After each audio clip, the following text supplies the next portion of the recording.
Saudaraku, mari kita perhatikan penjelasan dari Ustadz Khalid Basalamah. Ada 4 hal kata kunci daripada seseorang bisa kenal calon pasangannya tanpa pacaran sebelum nikah. Tanpa pacaran sebelum nikah. Saya bisa tahu orang ini layak jadi pasangan saya atau tidak.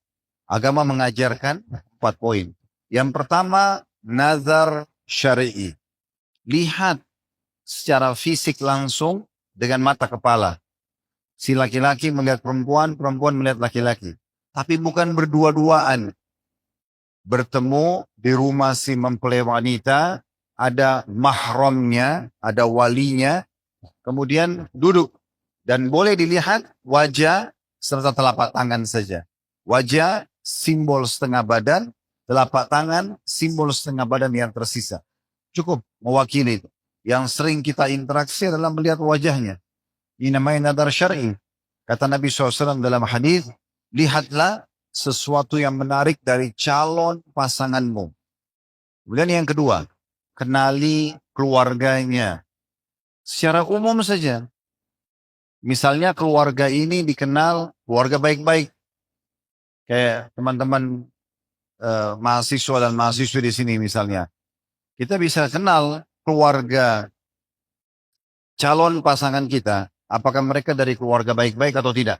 Keluarga berpendidikan kah, dosen, pengajar misalnya, guru-guru di sekolah, atau keluarga itu adalah keluarga pedagang, pebisnis, atau keluarga itu misalnya keluarga pejabat pemerintah, atau keluarga itu mungkin paling tidak dikenal di tengah-tengah masyarakat keluarga yang baik-baik, keluarga yang islami, walaupun mungkin ekonomi mereka biasa misalnya. Ini sudah kita punya gambaran tentang keluarganya. Untuk kenal lebih dalam, nanti setelah akad nikah. Yang penting secara global, kita udah tahu begini keluarga dia.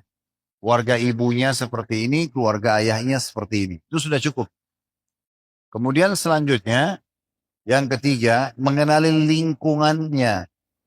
Lingkungan, kita boleh tanya dengan calon pasangan kita, tapi tanyanya bukan berdua-duaan. Tanya depan orang tuanya. Tanya depan walinya. Kira-kira kalau lagi weekend, lagi libur Sabtu Ahad, apa kegiatannya? Kalau dia bilang, oh saya kalau weekend ke karaoke, saya ke diskotik, saya mana-mana sama teman-teman saya misalnya disebutin. Atau dia bilang, saya kalau weekend lagi liburan, saya kebetulan punya kedua orang tua masih hidup, saya ingin berbakti, atau saya hadir majelis ilmu. Semua itu sudah bisa kita ambil sebuah benang merah. Ya. Di masa sekarang boleh kita cek medianya, apa saja yang diposting di media itu. Kalau diposting di media dia, misalnya perempuan yang ini tadinya berhijab kita kenalnya, dia posting tanpa hijab misalnya. Atau dia masih posting hal-hal yang melanggar agama, sudah bisa menjadi sebuah kesimpulan dari lingkungan pergaulan dia. Atau kalau seorang akhwat tanya calon suaminya, Anda bekerja di mana misalnya. Kalau dia sebutin sumber pendapatan kerja dia adalah yang halal, maka berarti sudah bisa jadi tolok ukur. Kita masih bicara global dulu sekarang. Ya. Jadi yang pertama kita lihat, itu pun di depan mahramnya kalau perempuan, depan walinya, boleh ngobrol di situ. Nanya, kalau kamu nanti jadi istri seperti apa. Si akhwat juga tanya, kalau kau jadi suami seperti apa. Kemudian kenali umumnya global keluarganya, kemudian perhatikan masalah lingkungan. Kalau masa sekarang bisa cek media tadi. Setelah itu yang keempat tinggal istikharah saja.